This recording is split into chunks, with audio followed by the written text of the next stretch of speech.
ஓம் சாந்தி. November 3, 2025 காலை முரளி பாப்தாதா மதுபன். சாராம்சம். இனிய குழந்தைகளே, உங்கள் நடத்தைகளை சீராக்கி உலகை விக்காரமற்றதாக்குவதற்கு தந்தை வந்துள்ளார். நீங்கள் சகோதரர்கள் ஆதலால் உங்கள் பார்வை மிகவும் தூய்மையானதாக இருக்க வேண்டும். கேள்வி: குழந்தைகளாகிய நீங்கள் கவலையற்ற சக்கரவர்த்திகளாக இருப்பினும் உங்களுக்கு நிச்சயமாக ஒரு பிரதானமான அக்கறை இருக்க வேண்டும்.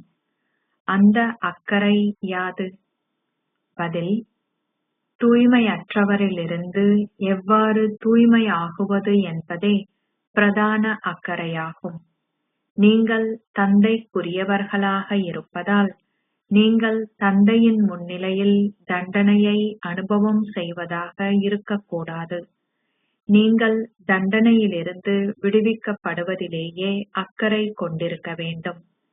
இல்லாவிட்டால் அந்நேரத்தில் நீங்கள் பெரும் அவமானத்தை உணர்வீர்கள்.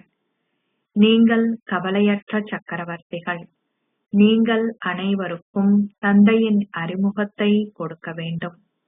இதை புரிந்து கொள்பவர்கள் எல்லையற்றதன் அதிபதிகள் ஆகுகிறார்கள். எவராவது அதை புரிந்து கொள்ளாதுவிடின் அவருடைய பாக்கியம் அதுவாகும். நீங்கள் அதை பற்றி அக்கறைப்படக்கூடாது. ஓம் சாந்தி.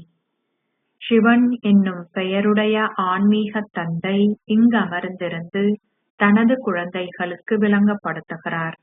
அனைவருக்கும் ஆன்மீக தந்தை ஒருவரே ஆவார். எல்லாவற்றுக்கும் முதலில் இது விளங்கப்படுத்தப்பட வேண்டும். ஏனெனில் அதன் பின்னர் அனைத்தையும் புரிந்து கொள்வது அவர்களுக்கு இலகுவாகிறது. அவர்கள் தந்தையின் அறிமுகத்தை பெற்றுக் கொள்ளாதுவிடின் தொடர்ந்தும் கேள்விகளை கேட்பார்கள். எல்லாவற்றுக்கும் முதலில் அவர்களில் இந்த நம்பிக்கை பதிக்கப்பட வேண்டும். கீதையின் கடவுள் யார் என்பது முழு உலகத்துக்கும் தெரியாது. அவர்கள் அது ஸ்ரீ கிருஷ்ணர் என்றே கூறுகிறார்கள். நாங்களோ கீதையின் கடவுள் பரமாத்மாவாகிய பரம தந்தை சிவனே என்று கூறுகிறோம். அவர் மாத்திரமே ஞானக் கடலாவார். சமய நூல்கள் அனைத்தினதும் ரத்தினமாகிய கீதையே பிரதான சமய நூல் ஆகும். அவர்கள், ஓ பிரபு, உங்கள் வழிமுறைகள் தனித்துவமானவை என்று கூறும் பொழுது கடவுளையே குறிப்பிடுகிறார்கள். அவர்கள் ஸ்ரீ கிருஷ்ணரை பற்றி இவ்வாறு கூறுவதில்லை. சத்தியமானவராகிய தந்தையே நிச்சயமாக உங்களுக்கு சத்தியத்தை கூறுகிறார்.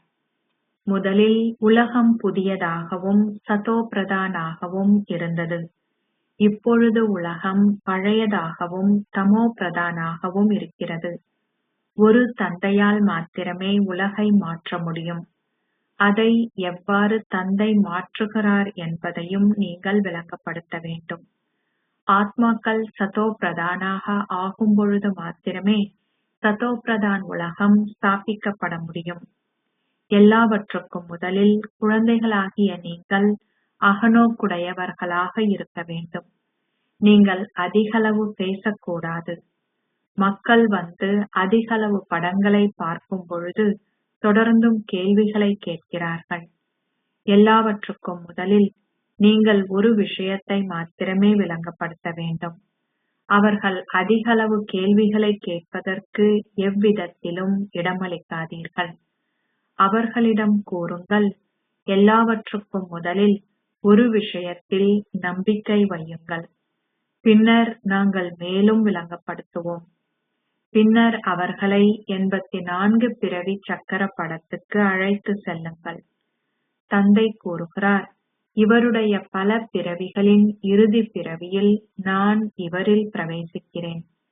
தந்தை இவரிடம் கூறுகிறார், நீங்கள் உங்களுடைய சொந்த பிறவிகளையே அறிந்திருக்கவில்லை. பிரஜாபிதா பிரம்மாவினூடாக தந்தை எங்களுக்கு விளங்கப்படுத்துகிறார். எல்லாவற்றுக்கும் முதலில் ஆல்பாவை அவர் எங்களுக்கு விளங்கப்படுத்துகிறார். மக்கள் ஆல்பாவை புரிந்து கொள்ளும் போது அவர்களுக்கு சந்தேகங்களும் இருக்க மாட்டாது. அவர்களுக்கு கூறுங்கள், தந்தை சத்தியமானவர், அவர் பொய்யான எதையும் கூறுவதில்லை. எல்லையற்ற தந்தை மாத்திரமே எங்களுக்கு ராஜயோகத்தை கற்பிக்கிறார். சிவராத்திரி நினைவு கூறப்படுவதால் நிச்சயமாக சிவன் ஏதோ ஒரு நேரத்தில் இங்கு வந்திருக்க வேண்டும். அதே விதமாகவே இங்கு மக்கள் ஸ்ரீ கிருஷ்ண ஜன்மாஷ்டமியை கொண்டாடுகிறார்கள்.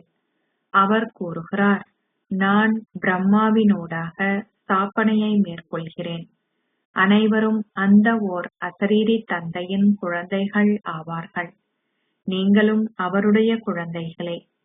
பின்னர் நீங்கள் பிரஜாபிதா பிரம்மாவின் குழந்தைகளாகவும் ஆகுகிறீர்கள். பிரஜாபிதா பிரம்மாவினூடாக ஸ்தாபனை மேற்கொள்ளப்படுவதால் நிச்சயமாக பிராமணர்கள் இருக்க வேண்டும். ஆகவே நீங்கள் சகோதரர்களும் சகோதரிகளும் ஆதலால் இதில் தூய்மை உள்ளது. இதுவும் உங்கள் குடும்பத்துடன் வீட்டில் வசிக்கும் பொழுது தூய்மையாக இருப்பதற்கான ஒரு தந்திரமாகும். ஒரு பொழுதும் சகோதர சகோதரிகள் ஒருவர் மீதொருவர் குற்ற பார்வையை கொண்டிருக்க கூடாது. உங்கள் பார்வை 21 பிறவிகளுக்கு சீராக்கப்படுகிறது. தந்தை குழந்தைகளாகிய உங்களுக்கு கற்பித்தல்களை கொடுக்கிறார். அவர் உங்கள் நடத்தைகளை சீராக்குகிறார். இப்பொழுது முழு உலகினதும் நடத்தைகளும் சீராக்கப்பட வேண்டும். இப்பழைய தூய்மையற்ற உலகில் நன்னடத்தைகள் எதுவும் கிடையாது. அனைவரிலும் விக்காரங்கள் இருக்கின்றன. இது தூய்மையற்ற விக்காரமான உலகம். எவ்வாறு விக்காரமற்ற உலகம் உருவாக்கப்படும்? தந்தையை தவிர வேறு எவராலும் அதை உருவாக்க முடியாது. தந்தை இப்பொழுது உங்களை தூய்மையாக்குகிறார். இவ்விஷயங்கள் அனைத்தும் மறைமுகமானவையாகும். நான் ஓர் ஆத்மா ஆவேன். இந்த ஆத்மாவாகிய நான் தந்தையாகிய கடவுளை சந்திக்க வேண்டும். அனைவரும் கடவுளை சந்திப்பதற்கு முயற்சி செய்கிறார்கள்.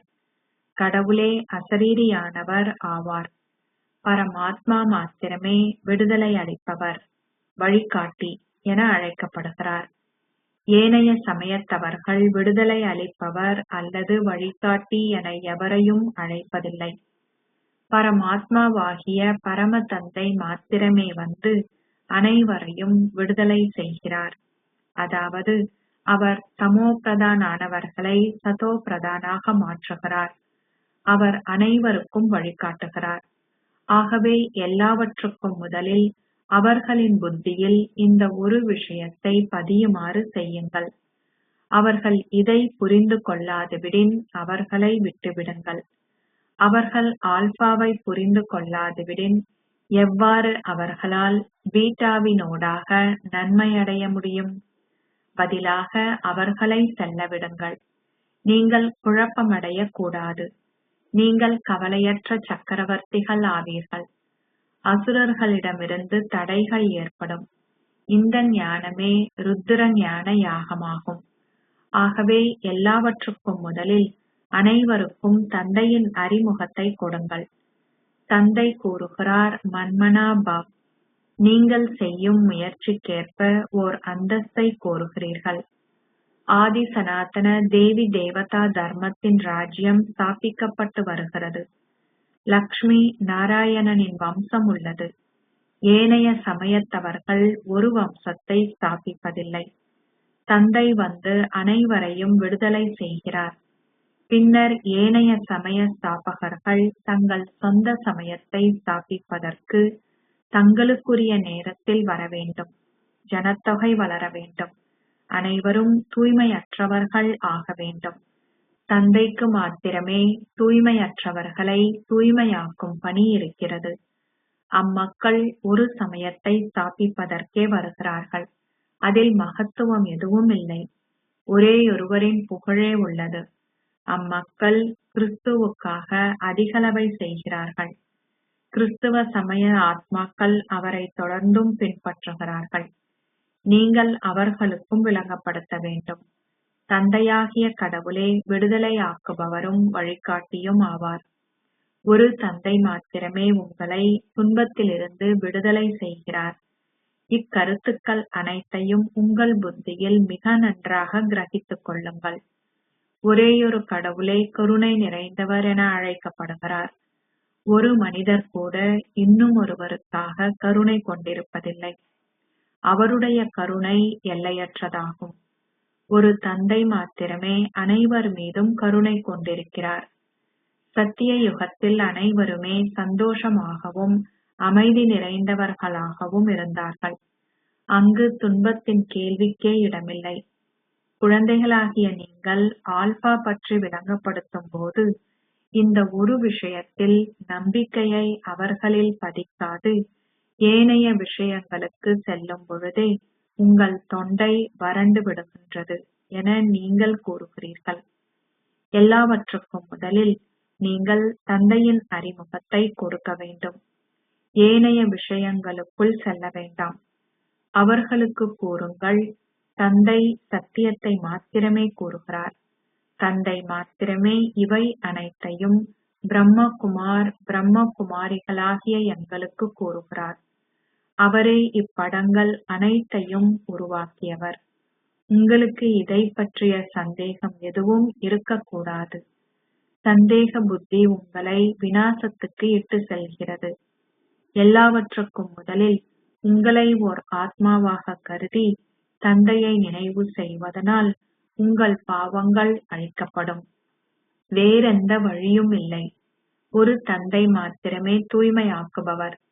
தந்தை கூறுகிறார், சரீர உறவினர்கள் அனைவரையும் துறந்துவிட்டு சதா என்னை மாத்திரம் நினைவு செய்யுங்கள். கடவுள் பிரவேசிப்பவருமே சதோபிரதான் ஆகுவதற்கான முயற்சியை செய்ய வேண்டும். முயற்சி செய்வதால் மாத்திரமே அவர் அவ்வாறு ஆகுவார். அவர் எங்களுக்கு பிரம்மாவுக்கும் விஷ்ணுவுக்கும் இடையிலான தொடர்பையும் காண்பிக்கிறார். தந்தை பிராமணர்களாகிய உங்களுக்கு ராஜயோகத்தை கற்பிக்கிறார். அதனால் நீங்கள் விஷ்ணு தாமத்தின் அதிபதிகள் ஆகுகிறீர்கள். நீங்களே 84 பிறவிகளை எடுத்து இறுதியில் சூத்திரர்கள் ஆகுகிறீர்கள். பின்னர் தந்தை வந்து உங்களை சூத்திரர்களிலிருந்து பிராமணர்களாக மாற்றுகிறார். வேறு எவராலும் இதை விளங்கப்படுத்த முடியாது. தந்தையின் அறிமுகத்தை கொடுப்பதே முதலாவது விஷயமாகும். தந்தை கூறுகிறார், நான் இங்கு தூய்மையற்றவர்களை தூய்மையாக்குவதற்கு வர வேண்டும். நான் மேலிருந்து தூண்டுதல்களை கொடுக்கிறேன் என்பதில்லை. இவரின் பெயரே பாக்யரதம் என்பதனால் அவர் நிச்சயமாக இவரில் பிரவேசிக்கிறார்.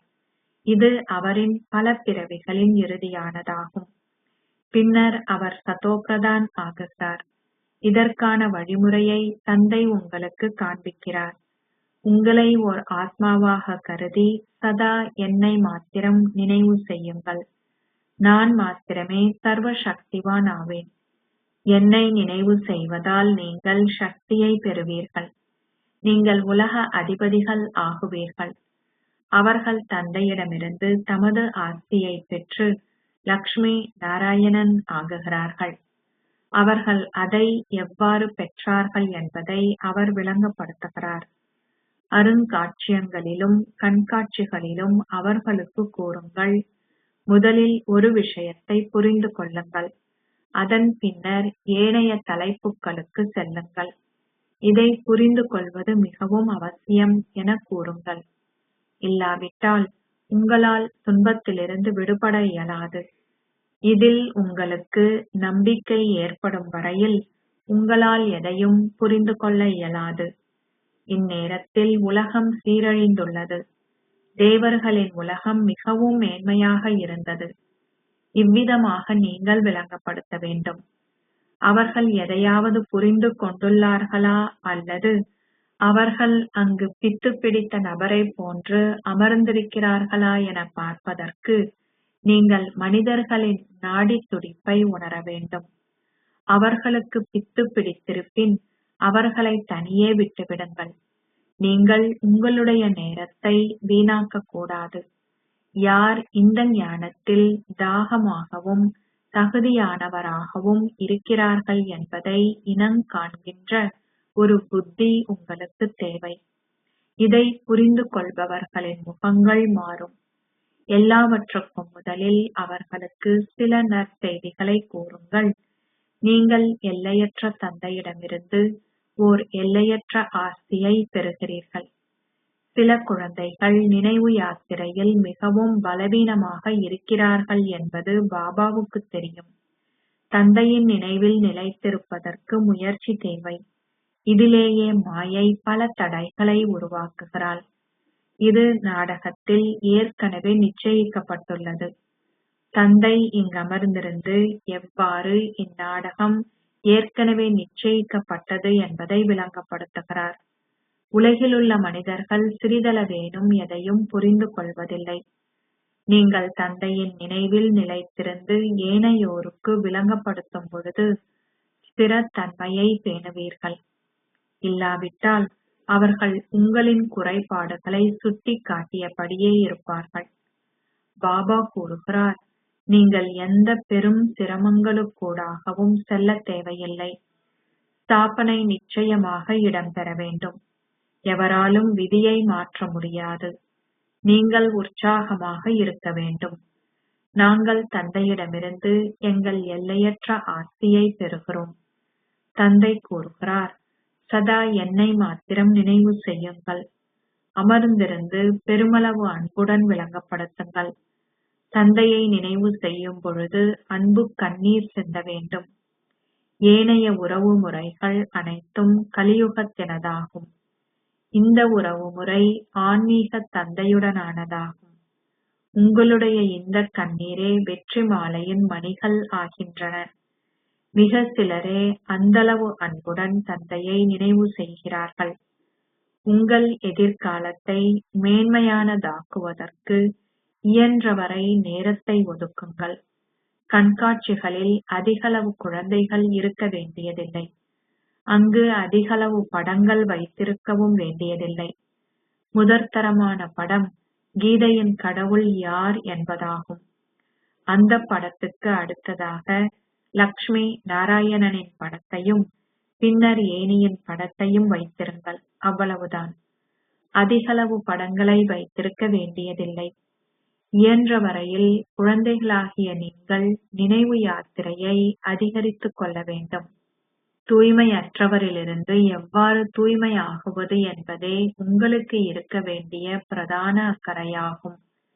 நீங்கள் பாபாவுக்குரியவர்கள் ஆயின் நீங்கள் அவர் முன்னிலையில் சென்று தண்டனை பெறுவதாக இருந்தால் அது மிகவும் இழிவானதொரு விஷயமாகும்.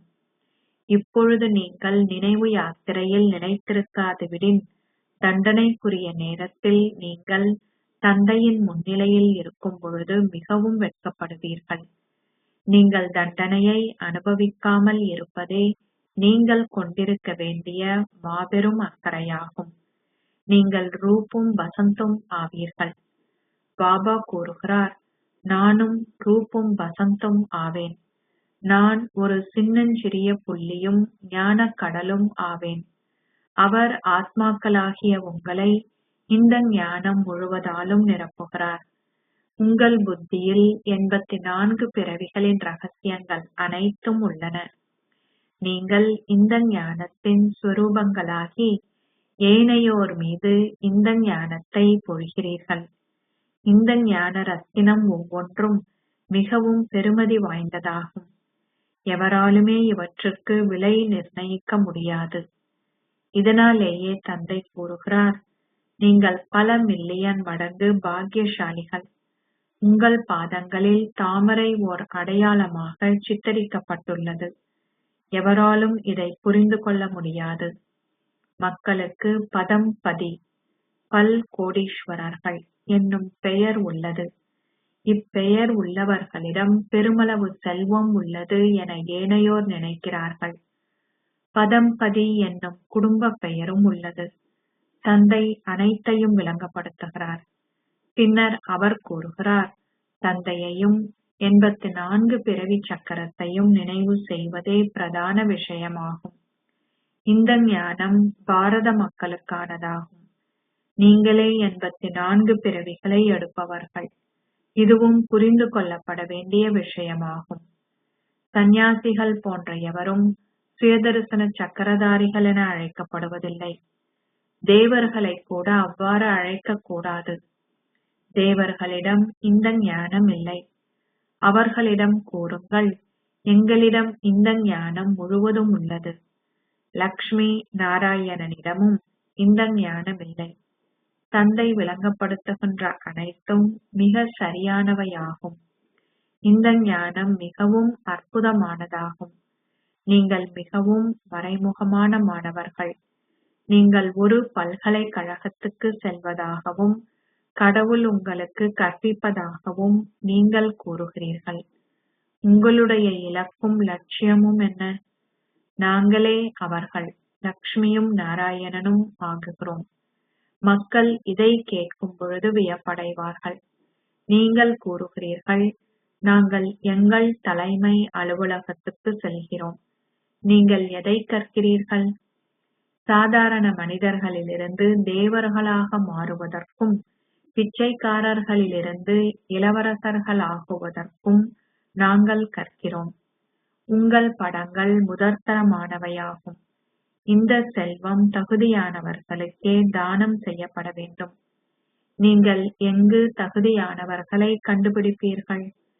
சிவாலயங்களிலும் லக்ஷ்மி நாராயணன் ஆலயங்களிலும் ராமர் சீதை ஆலயங்களிலும் ஆகும். அங்கு சென்று அவர்களுக்கு சேவை செய்யுங்கள். உங்கள் நேரத்தை வீணாக்க வேண்டாம். கங்கை ஆற்றுக்கு சென்று அங்கு மக்களை கேளுங்கள், கங்கை தூய்மையாக்குபவரா அல்லது பரமாத்மாவாகிய பரம தந்தை தூய்மையாக்குபவரா?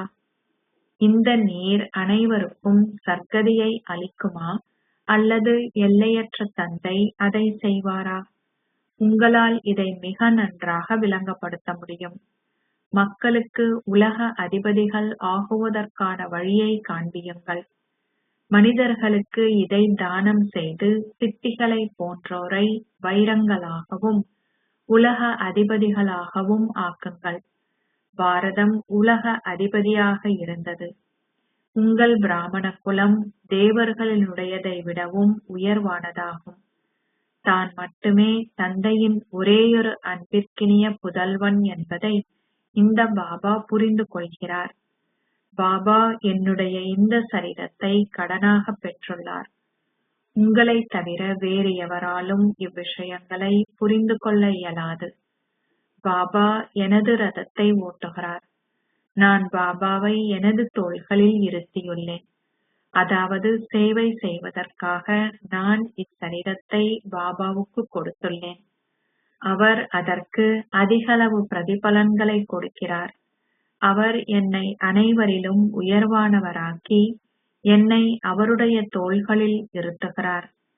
அவர் என்னை முதலாம் இலக்கத்தவர் ஆக்குகிறார். ஒரு தந்தை தனது குழந்தைகளில் அதிகளவு அன்பு செலுத்தும் பொழுது அவர்களை தனது தோள்களில் அமர்த்துகிறார். ஒரு தாய் ஒரு குழந்தையை தனது மடியிலேயே இருத்துவார். ஆனால் ஒரு தந்தை குழந்தையை தனது தோள்களில் இருத்துகிறார். ஒரு பாடசாலை ஒரு பொழுதுமே கற்பனை என அழைக்கப்படுவதில்லை. வரலாறும் புவியியலும் ஒரு பாடசாலையில் கற்கப்படுகின்றன. அது கற்பனையாக இருக்க முடியுமா? இதுவும் உலகின் வரலாறும் புவியியலும் ஆகும். அச்சா, இனிமையிலும் இனிமையான அன்புக்குரிய எப்போதோ தொலைந்து இப்போது கண்டுபிடிக்கப்பட்டிருக்கும் குழந்தைகளுக்கு உங்கள் தாய் தந்தையாக இருக்கும் பாப் தாதாவின் அன்பும் நினைவுகளும் காலை வந்தனங்களும். ஆன்மீக தந்தை ஆன்மீக குழந்தைகளுக்கு நமஸ்தே சொல்கிறார். ஆன்மீக குழந்தைகள் ஆன்மீக தந்தைக்கு நமஸ்தே சொல்கின்றனர். தாரணைக்கான சாராம்சம். 1. அமர்ந்திருந்து ஆன்மீக தந்தையை அதிகளவு அன்புடன் நினைவு செய்யுங்கள். நீங்கள் நினைவு செய்து அன்பு கண்ணீர் சிந்தும் பொழுது அக்கண்ணீர் வெற்றி மாலையின் மணிகள் ஆகின்றன. உங்கள் நேரத்தை தகுதியான வழியில் உங்கள் எதிர்கால வெகுமதியை உருவாக்குவதற்கு பயன்படுத்துங்கள். 2. அதிகம் பேசாதீர்கள், ஆனால் அகநோக்குடையவராகி அனைவருக்கும் ஆல்பாவின் செய்தியை கொடுங்கள். நீங்கள் தண்டனையை அனுபவம் செய்யும் வகையில் எச்செயல்களையும் செய்யக்கூடாது என்ற ஓர் அக்கறையை மாத்திரம் கொண்டிருங்கள். ஆசீர்வாதம். சதா ஆன்மீக யாத்ரீகர் என்ற விழிப்புணர்விலிருந்து அப்பாலும் விடுபட்டவராகவும் பற்றிலிருந்து விடுபட்டவராகவும் ஆகுவீர்களாக. ஓர் ஆன்மீக யாத்ரீகர் சதா தொடர்ந்தும் நினைவு யாத்திரையில் முன்னேறி செல்கிறார். இந்த யாத்திரை சதா சந்தோஷத்தை கொடுக்கின்றது. இந்த ஆன்மீக யாத்திரையில் நிலைத்திருப்பவர்கள் வேறு எந்த யாத்திரையையும் மேற்கொள்ள வேண்டியதில்லை. ஏனைய அனைத்து யாத்திரைகளும் இந்த யாத்திரையில் அமிழ்ந்துள்ளன. மனதினதும் சரீரத்தினதும் அனைத்து அலைப்பாய்தலும் முடிவடைந்து விட்டது. எனவே நீங்கள் ஓர் ஆன்மீக யாத்திரிகள் என்ற விழிப்புணர்வில் சதா நிலைத்திருங்கள். ஏனெனில் ஒரு யாத்ரீகருக்கு எவர் மீதும் எந்த பற்றும் இருப்பதில்லை. அவர் அப்பாலும் விடுபட்டவராகவும் பற்றிலிருந்து விடுபட்டவராகவும் இருப்பதற்கான ஆசீர்வாதத்தை இலகுவாக பெறுகிறார். ஸ்லோகம். சதா ஆஹா பாபா, ஆஹா எனது பாக்கியமே, ஆஹா எனது இனிய குடும்பம் என்று தொடர்ந்தும் பாடிக்கொண்டிருங்கள். அவ்யக்த சமிக்கை. சரீரமற்ற ஸ்திதியின் பயிற்சியை அதிகரியுங்கள். அதாவது அசரீரி மற்றும் விதேகி. தந்தையை அவரது அனைத்து வடிவங்களிலும் அனைத்து உறவு முறைகளிலும் அறிந்திருக்க வேண்டியது அவசியம். அவ்வாறே தந்தையினூடாக உங்களையும் நீங்கள் அறிந்திருக்க வேண்டியது அவசியமாகும். அறிந்திருப்பது என்றால் ஏற்றுக்கொள்வதாகும். நீங்கள் யாராக எவ்வாறானவராக இருக்கிறீர்களோ அவ்வாறாகவே உங்களை நீங்கள் கருதினால் அப்பொழுது உங்கள் சரீரத்தில் நீங்கள் இருக்கின்ற போதே சரீரமற்ற ஒரு ஸ்திதியை உங்களால் உருவாக்க முடியும். வியக்தாக பௌதீக சரீரம் இருக்கின்ற போதே அவ்யக்தாக இருங்கள். நடந்து உலாவி திரியும் போது ஒரு தேவதையாகவும் செயல்களை செய்கின்ற போது கர்மாதீத்தாகவும் இருங்கள். ஓம் சாந்தி.